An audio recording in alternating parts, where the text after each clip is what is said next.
Welcome, everybody, to Capstone Baptist Church Sunday School. It is August 9th, 2026, and we are going to finish up the Book of Esther today. Yay! The Book of Esther. It's been a wonderful book. We broke it up into 5 sections, and this is the 5th of 5. We had a new queen and a vicious scheme. We had a hateful plot and a dreadful lie. We had a pleasant sight and a sleepless night. We had an emotional plea and a new decree, and today a feast of devotion and a joyful promotion. Just to recap where we've been in the Book of Esther, you all probably know a lot about it so far, and I'm just going to recap real quick. King Ahasuerus, under the evil plan of Haman, was destined to destroy, kill, annihilate a whole race of Jews. Just a hateful and vicious anti-Semitism which is going on even today. But you'll remember that Queen Vashti refused to come to the banquet. And King Ahasuerus had a problem. What are we going to do? Because now I got to get rid of Queen Vashti, and I need a new queen. So they decided to do a little pageant, and a long story short, Queen Esther was chosen, who is a Jew. He didn't know that. And they also didn't know that her cousin Mordecai, who had been taking care of her, was a Jew. Haman's vicious plot to kill the Jews was pretty much overturned by God in a miraculous way, and the subtitle of this book is "And It Just So Happened." And we're going to see this in this chapter 2 and in chapter 10. And it just so happened. Just the amazing coincidences, God working behind the scenes, right? So what I'm going to do is I'm going to pick up where we left off at the end of chapter 8, and I'm going to just read to you the final verse of chapter 8 and ask you to just think about this, right? Just think about it. Chapter 8, verse 17. And in every province and city, wherever the king's command and doctrine came, the Jews had joy and gladness, a feast and a holiday. Then many of the people of the land became Jews, because fear of the Jews fell upon them. Isn't that amazing?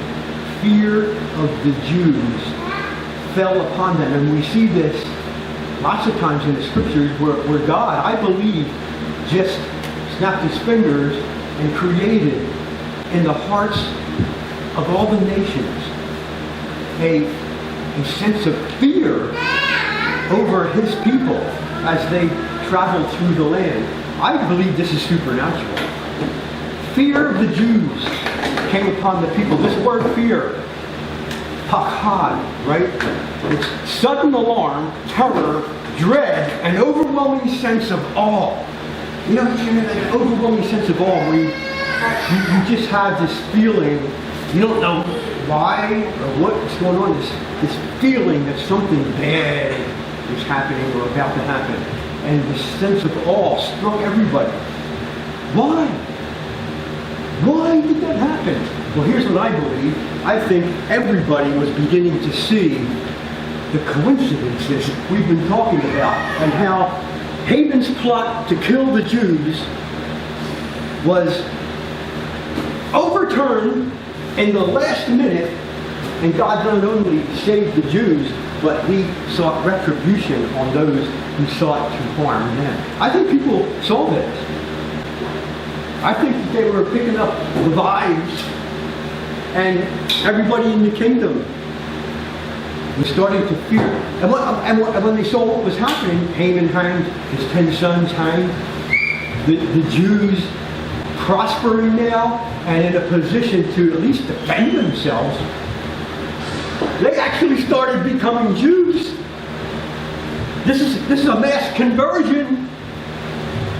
God snapped his fingers and this reversal just became into the minds of people something that they needed to do something about. Let's pick up in chapter 9 and read the first 17 verses. This is Esther, a feast of devotion and a joyful promotion.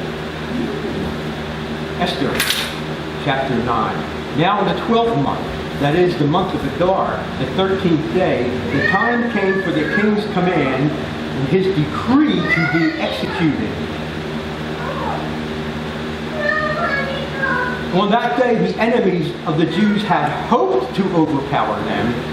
The opposite occurred. There it is. The opposite occurred. And it just so happened. And in that the Jews themselves overpowered those who hated them. The Jews gathered together in their cities throughout all the provinces of King Ahasuerus to lay hands on those who sought their harm. And no one could withstand them. Nobody could withstand them. These people coming out to harm the Jews, and nobody could harm them or withstand them at all. Because fear of them fell on all the people. These people were terrified. Terrified of God's people. They just knew.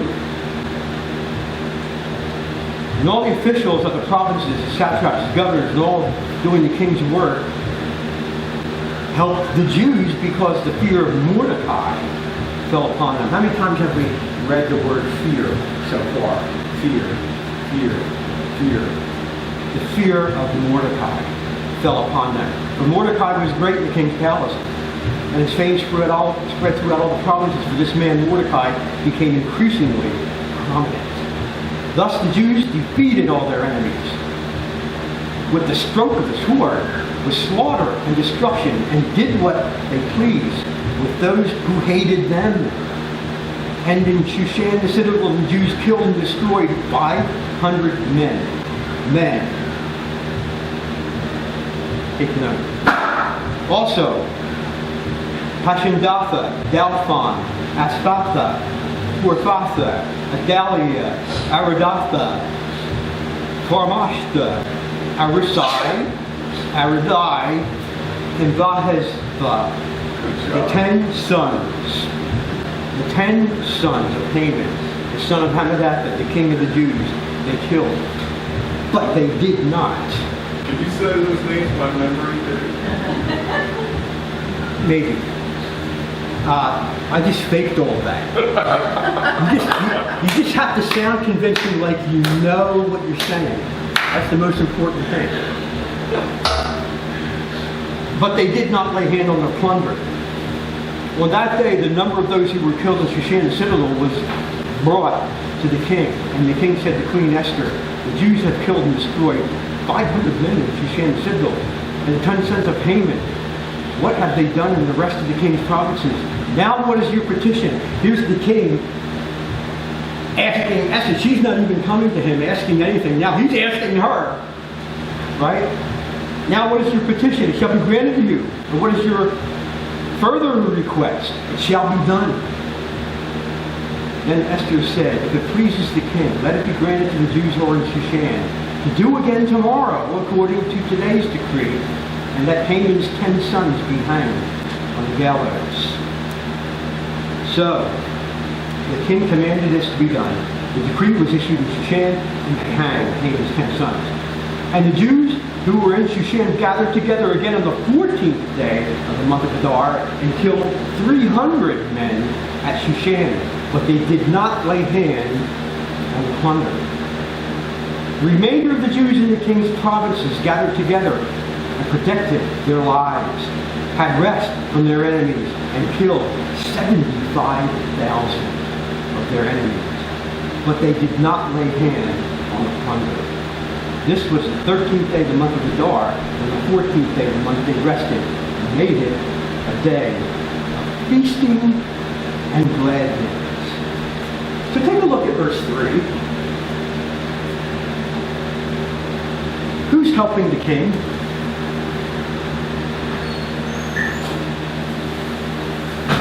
Who's helping the king help the Jews?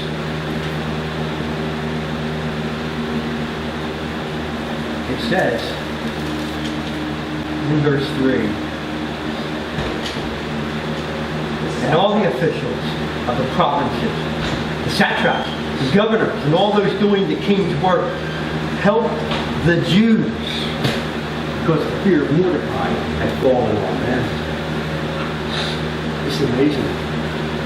All of the officials in a position to execute the king's decree to kill the Jews changed their mind. There's this book written by... I'm sorry, a politician changed what they said and did? I know, as strange as it sounds to you, some politicians don't do what they say they're going to do. No way, Dave. We'll talk about it later. But we've seen this happen before on rare occasions. So here's all the men, the officials in high places, ready to execute the king's command to kill all the Jews because that's what the decree said. And now, suddenly, they're on the Jews' side. This is like, the skirmish in the neighborhood, and the bully shows up. Uh-oh. And you find out he's on your side. All right, this is good news. Why?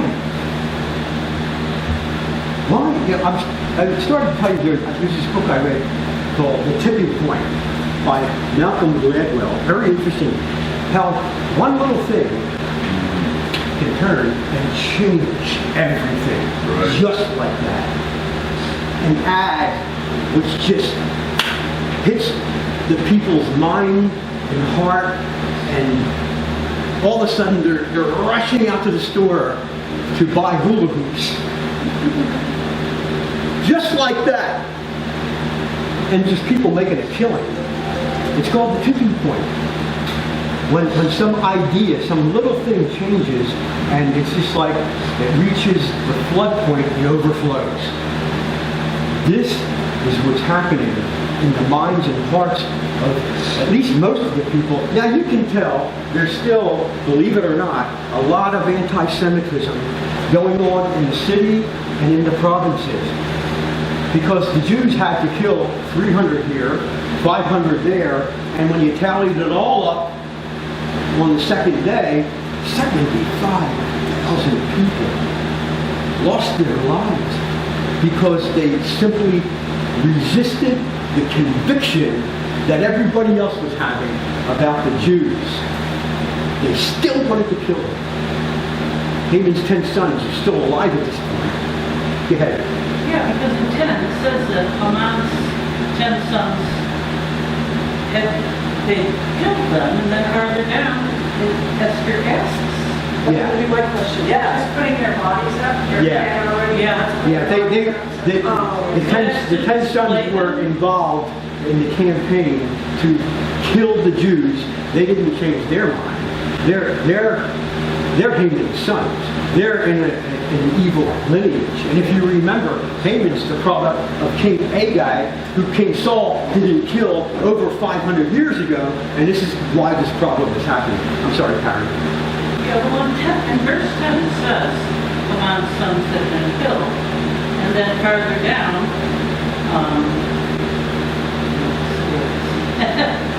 it said how Esther had asked Esther asked the for king. them to be impaled. Yeah. Mine says impaled, yours says Impaled. No, that was impaled. Most versions say hanged or hanging, and we think of gallows or something like that, but it wasn't gallows. It was an awful death of impalement on a stake. This is what Haman wanted to do to Mordecai when he built the gallows, or the impalement stake, 75 feet high. He wanted to display this. He wanted everybody to see this guy up there suffering to death. And this is what's going to happen to all of you in the month of Adar. That's what he wanted. So even though they've already been murdered, Yeah, they were she killed. wants them on Yeah. display. She wants a public display Oh, thank you. of Because it didn't add up Yeah. to me, sorry. I was gonna ask. If he's dead, he's dead once, that's it. they were all killed, and she said, now that they're dead, I want them hung up like they were going to do to my Thank cousin you. Mordecai, who's now in the place where Haman was. Interesting. It just so happens. Right? So, They say hell has no fury like a woman scorned. good point. Yes, yes, yes. So we noted, and I want you to read this again, just real quick. Just go over and look at verse 10, verse 15, and verse 16, because it's very important that we take note of repetition when we see it in the Scriptures. What do you see repeated several times in those verses, 10, 15, 16?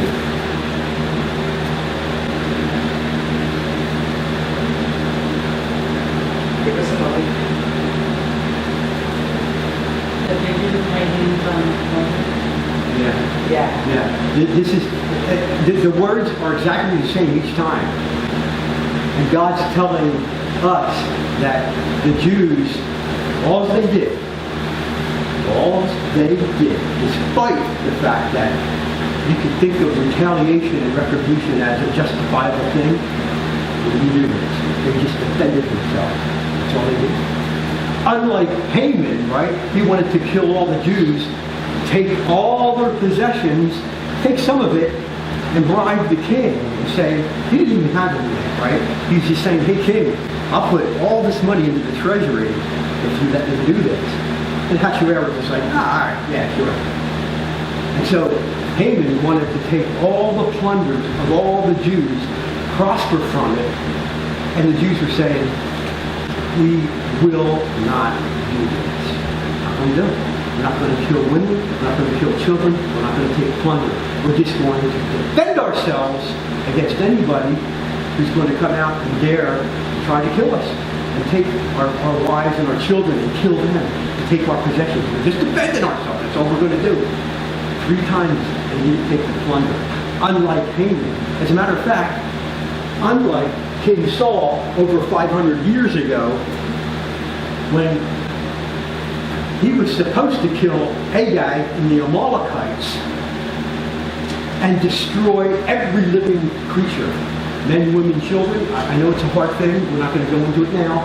And animals as well. If you remember, Saul spared the life of King Agag, and he took all the sheep. And Saul has Samuel come up to him, and Samuel's saying, oh yeah, you did what the Lord asked you to do. Oh yeah, we did. We did what your God wanted us to do. Oh, did you? What's the bleating of the sheep I hear in my ears? And I see King Agag over here. He's still, oh, well, I took a sheep for it to sacrifice to your God. And Samuel said, you have disobeyed God. See, if theoretically, if King Saul had killed King Agag, we would not have Haman 543 years or whatever, but later on.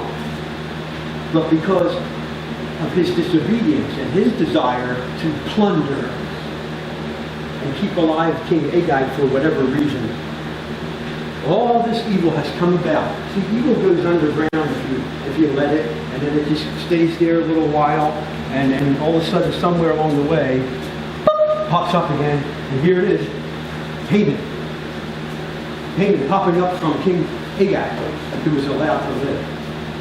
But the Jews are saying, none of this. We're going to violate.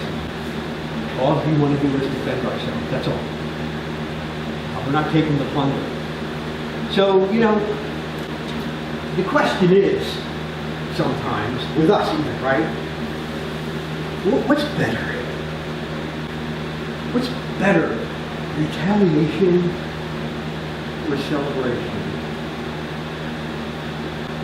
Well, we'll find out in the next section, right? Esther 9, verse 18. But the Jews who were at Shushan assembled together on the 13th day as well as on the 14th, and on the 15th day of the month they rested, and made it a day of feasting and gladness. Therefore the Jews of the villages who dwelt in the unwalled towns celebrated. 14th day of the month of Adar with gladness and feasting as a holiday for sending presents to one another. And Mordecai wrote these things and sent letters to all the Jews near and far who were in all the provinces of King Ahasuerus to establish among them that they should celebrate yearly the 14th and 15th days of the month of Adar as the days on which the Jews had rest from their enemies, as the month which was turned from sorrow to joy for them, and from mourning to a holiday, that they should make them days of feasting and joy, of sending presents to one another and gifts to the poor. So the Jews accepted the custom which they had begun, as Mordecai had written to them, because Haman, the son of Hammedatha, the Agagite, the enemy of all the Jews, had plotted against the Jews to annihilate them, and had cast Pur, that is, the lot, to consume them and destroy them. But when Esther came before the king, he commanded by letter that this wicked plot which Haman had devised against the Jews should return on his own head, and that he and his son should be hanged on the gallows. So they called these days Pur, after the Pur. Therefore, because of all the words of this letter, what they had seen concerning this matter and what had happened to them, the Jews established and imposed it upon themselves and their descendants, and all who would join them without fail. They should celebrate these 2 days every year, according to the writing and instructions and according to the prescribed time. And these days to be remembered and kept throughout all generations, every family, every province, every city, that these days of Purim should not fail to be observed among the Jews, and that the memory of them should not perish among their descendants. And Queen Esther, the daughter of Abihail, with Mordecai the Jew, wrote with full authority to confirm this second letter about Purim. And Mordecai sent letters to all the Jews, to the 127 provinces and the kingdoms of Ahasuerus, with words of peace and truth, to confirm these days of Purim at the appointed time, as Mordecai the Jew and Queen Esther had prescribed for them, and as they had decreed for themselves and their descendants concerning matters of their fasting and lamenting. So the decree of Esther confirmed these matters of Purim, and it was written in the book. Again, how many references we could go see of feasting and joy and celebration and celebration and celebration and celebration. And we read over and over again. It's like, this retribution and retaliation, they just put it aside. They've gone way beyond that. And it's just like praising. How many you can see God between every line and every word in this book? It's important. All of us have reasons, don't we? All of us have reasons to dwell on the negativity of our upbringing and people in our lives who did this and did that. And sure, it hurts and we dwell on it sometimes, right? But isn't a day like today, a Sunday, coming to church to worship, isn't that a time to just put it behind and celebrate what God has done for us? A time of joy. And the decrees were written. Isn't it interesting? It's like it's become a law now. Not the law of Haman, but the law of Esther and Mordecai, that we're going to do this every year. We're going to have Purim every year. And they've been doing it ever since. You've heard about Purim, right? It usually happens, that third week in March. I think in 2027, it's Monday, March 22nd on the sundown to Tuesday at sundown on March 23rd, Purim. And I would love, and I thought about this. I would love to go into one of the synagogues around here. I don't know if there are any. I would think that they would be welcoming, just to go in and see what happens and the way they celebrate Purim. It's amazing. It's amazing. They have the reading of the Megillah, which is actually the story of Esther. And the kids come and they're all dressed up. It's almost like it's almost like for the Jews, Purim has sort of become a combination of Thanksgiving and Halloween. They dress up in uniform. Some come dressed up like Haman. Some come dressed up like Mordecai. Some like Esther. Some come dressed up like other people. And it's just a time of feast and joy. They read the Megillah, and isn't it interesting that every time the name Haman is mentioned, all the kids, they have these noisemakers. They scream and yell because they're blotting out his name. And they come, you can't even hear the guy say the name Haman because it's just like a roar. And when they say the name Mordecai, there's applause and clapping and joy. It's amazing. And they read the whole story. You know, the name Haman means noisy, clamor, a din of noise, blotting out stuff. That's what he was like. And now that's what they do to him every Purim. Well, you know, I was noticing, and I've never really taken note of this before, and I've read this book a gazillion times, but all the space that's dedicated to talking about Purim, you know, and it's an interesting contrast because the book began with a feast that Hajjwar is held. That's interesting, yeah. Provinces. And, you know, because sometimes we think God is just this cosmic killjoy. He's like, don't do this, don't have fun. You know, if you're having fun, you must be sinning. And yet all the space is devoted to having a party. You know, I want you to be happy and joyous and yell and scream with joy and just have a good time. Yeah. Because, you know, it's not just about following rules or being a kind of person. You know, God created us for His pleasure and for our pleasure. Yeah. Good point. That's where the point of all of the Jewish holidays and feasts were for doing that. And take a look at Numbers 14, when God said, I want you to have a party. Just have a party. Make sure you invite the Levites and let them join in on your party, you know, and do it. Look, let your hair down. It's all okay as long as I'm there too. Think about it, you know, can we do anything standing next to God? Would we do anything standing next to God or with Him at the party? Would we do anything that would upset Him when He has done so much for us and the party is being thrown by Him? That's a good point, though. You know, it's 6-month dynamite that went on for all the officials of Ahasuerus. And then even when that was over, 7 days, so that everybody could come and see the splendors of His kingdom. And here's Purim. You know, okay, you had that one 6-month celebration, and that's long over. But you have Purim, and it's being done every single year as a reminder that God spared the lives of the Jews. And they have, you know, like feasting and celebration and reading the Megillah and the noisemakers and the kids and stuff like that. It's so great to hear that. I'm glad this is continuing to happen. It's almost like I want to be a part of this, you know? And they have this 3-tiered pastry called hamantashen.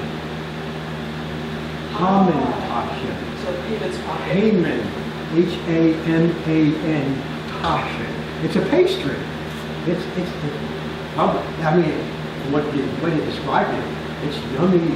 There's a fruit inside and different things inside, and they celebrate and they share with each other hamantashen. They eat hamantashen, and they read the story and they scream and yell and they clap, and it's so cool. It's so cool that this is still being done today as a testimony to the fact that this story is absolute historical truth. It will never change. Don't you just love that? So here we are. We read chapter 9. I mean, I didn't bring out everything, but was there something maybe that we read or a question you have or Just something that you observed or noticed about the chapter? I have a question about the poor. So as far as I know, the poor are like an item that you use, that maybe Haman used in order to decide the date. It's for like Yeah. gambling, not really gambling, but it's a instrument of chance. Yeah. So I'm wondering why did they name this holiday after the poor? No Because question. of what Haman did? No question. Poor became poor. How did they know that that's what he did? I'm sure they found out because I mean, from the time he rolled the dice to ascertain the fate of the Jews, and as I told you before, I see Haman as like a thrill-seeking type of person. Right. This is exciting. Hey, when are we going to kill these people? Ooh, snake eyes! That's kind of like his mentality. Okay. And in Proverbs we're told that the die is cast, but the decision is in the hand of the Lord.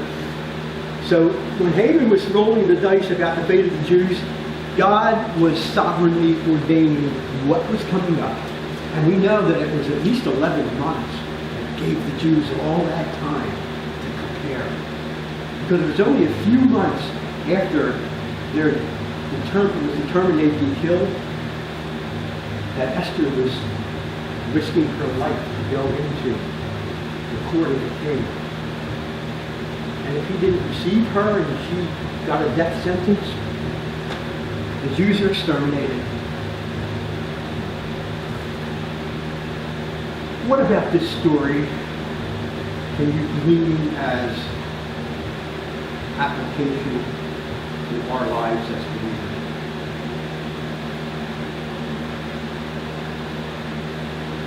Well, for me, one thing is, God has a sense of irony and humor, because to name this holiday after the instrument of what Haman used to destroy them, it's like saying, in your face, Haman. Yeah. And the other thing is just, sometimes we think,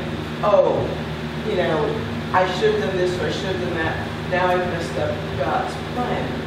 But you can never really mess up God's plan, and His will is going to be done. And so we should just do our best, in prayer, do our best. And, if we didn't get to talk to person A about Jesus today because we forgot, or they took the wrong bus or something, or we took the wrong bus, we shouldn't dwell on it, but know that God is sovereign, and that nothing we do is so big that it's going to, flummox the plan of God. Yeah. It is irony. I mean, the whole book is irony. And then God comes along and He puts a caption of irony on the whole thing by establishing a holiday called Purim. It's like that town or that area down south many, many years ago that the economy was completely destroyed by the boll weevil, the cotton industry, and the people got together and I forget what they did, but they changed somehow and capitalized on this tragedy and turned the economy around. And after that, they raised a memorial to the boll weevil. You ride by the town, there's that boll weevil that destroyed everything. It's like saying, yeah, nice try. And this is what God's doing with Purim. Love it, right? Any other thoughts, questions, comments, observations? Anything? Well, I love chapter 10 because it's 3 verses. And you say, why is this here? But it's interesting. And let's just read it. And I'm asking you the question, why is this here, right? And King Ahasuerus imposed tribute on the land and on the islands of the sea. Now all the acts of his power and his might, and the account of the greatness of Mordecai, to which the king had advanced him, are they not written in the book of Chronicles of the kings of Media and Persia? For Mordecai the Jew was second to King Ahasuerus, and was great among the Jews, and well received by the multitude of his brethren, seeking the good of his people and speaking peace to all his countrymen. So why a 3-verse chapter 10? What's there? Happy ending. Happy ending. Happily ever after. Yeah, I love that, Bill you know. is happy. I see it. Here's the conclusion. Yeah. Oh, tell us. What is the conclusion? I see it pointing to Jesus, how he is eventually, he will be coming back, and how he will be, just as Mordecai the Jew, is going to be in complete control, he's going to be king. Yeah. Like Mordecai, Jesus was humble. He left his throne. He became, if you will, the second person next to God. But after that, he's exalted. His name is above every name. At the name of Jesus, every knee should bow. Right? And humble yourself under the mighty hand of God, and he will exalt you in due time. You and I are Mordecai. We are. I think that's what he's telling us here. Well, I find it a little bit puzzling that they begin it with talking about him imposing this tax on everyone. Yeah. He imposed a tribute on the land and all on the island, and then they talk about Mordecai's like, okay. The only thing I can think of is they're trying to say, well, yeah, Mordecai's great, but don't forget, I'm still the king. Could be. I mean, I believe what's happening here is after this really horrible chapter has passed, Haman's long gone, Mordecai's in place, the king realizes now that if we're going to keep the economy intact, we gotta raise some money to replenish, because why did he have that 6-month party 5 years before? Is because he was trying to get all of his officers on board with a campaign to go to war against Greece, a war which was lost. And now he has to recover losses. And now, because of Mordecai, he's in a position to do that. Had Haman succeeded, you can only imagine the horrors. Thank God it didn't happen. But Mordecai, everybody loves Mordecai. Mordecai is like changing the heartbeat of all the provinces. Mordecai is like he's making the stock market go like this. Everything's good. I think that's the point. Yeah. Reminds me of Joseph. Yes. Oh my goodness. Yes. Just Oh. so it's like a mirror. Yeah. Oh, it is, isn't it? Yeah. And people also listen to, and they become fearful of the Jews in Joseph's day. Yeah. Because all the things that God has done and kept his own people who were right there, they didn't have to suffer. It's like, it's a mirror story. Yeah, Ronnie and I talked a lot about, these are our 2 favorite stories, Esther and Joseph. Absolutely. You see this second in command kind of thing, where Joseph became the prime minister, only there was still a Pharaoh. He probably had little or no power next to Joseph, in all honesty, because Joseph, everything he did got prospered. And Pharaoh apparently was like, here, take it all. Just make sure I have my meals. This kind of thing.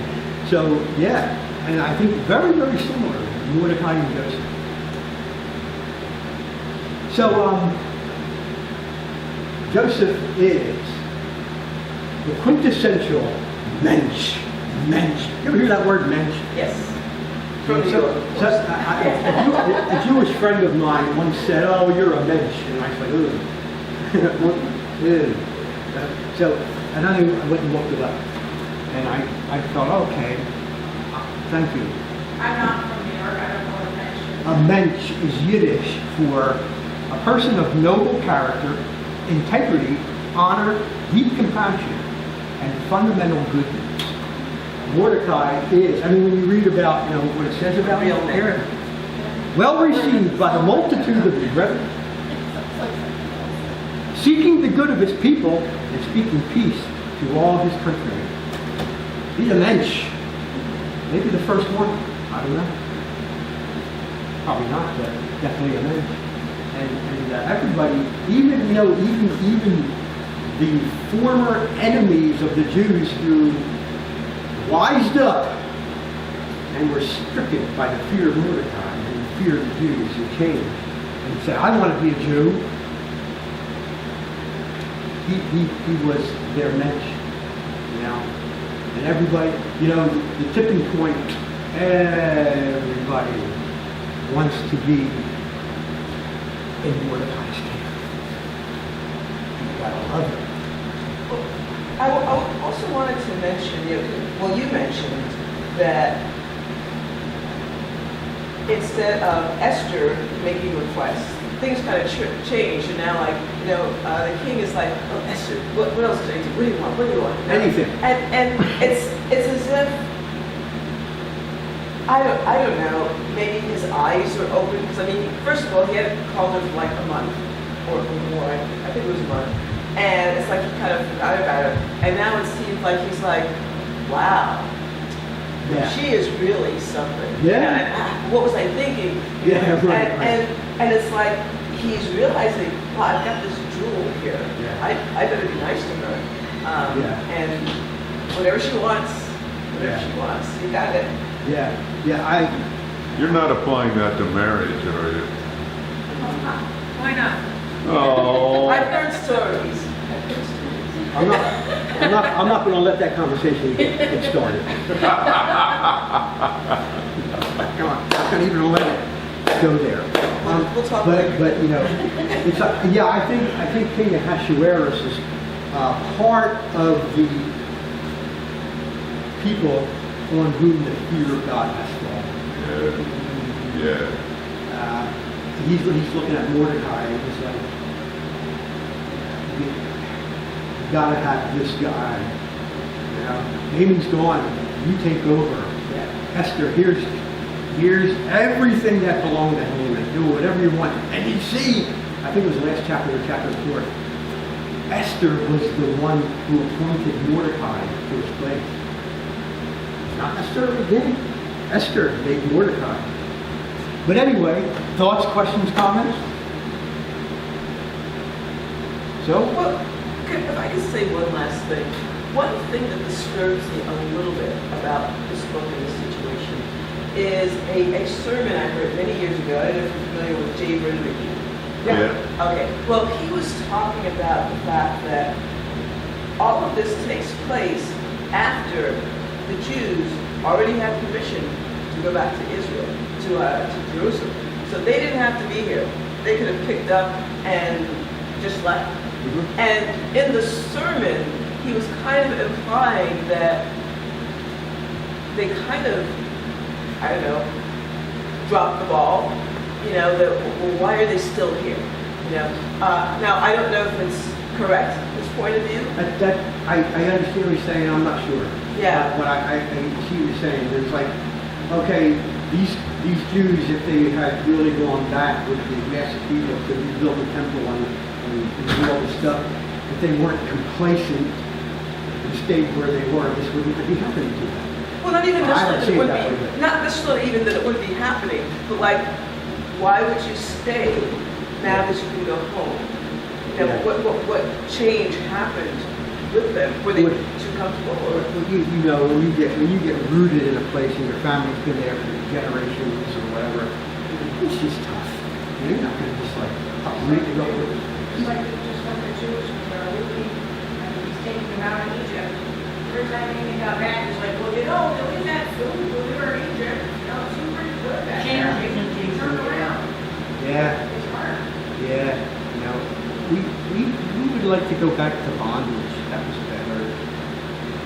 But again, if you look at it from the point of view, well, they should have gone back, they didn't, but yet God did not abandon them.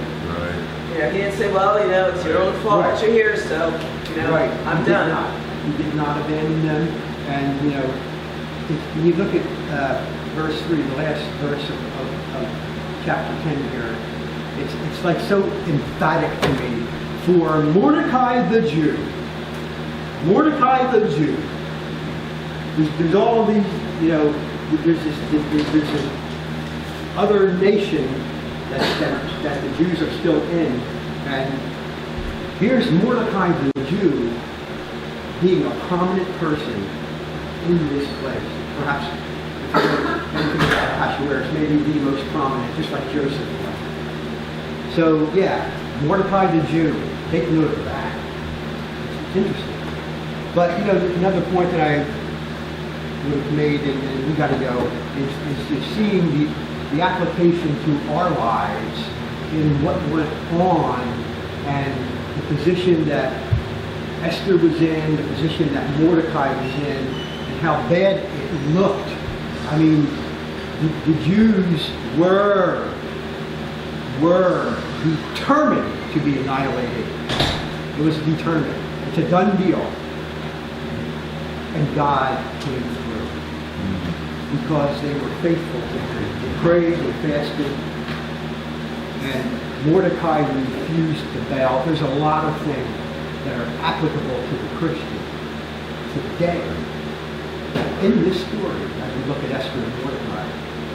So Satan is still out after us. He still wants to do what he wants to do. But thank God for the death, burial, and resurrection of Christ. It ain't gonna happen. It's the final decree.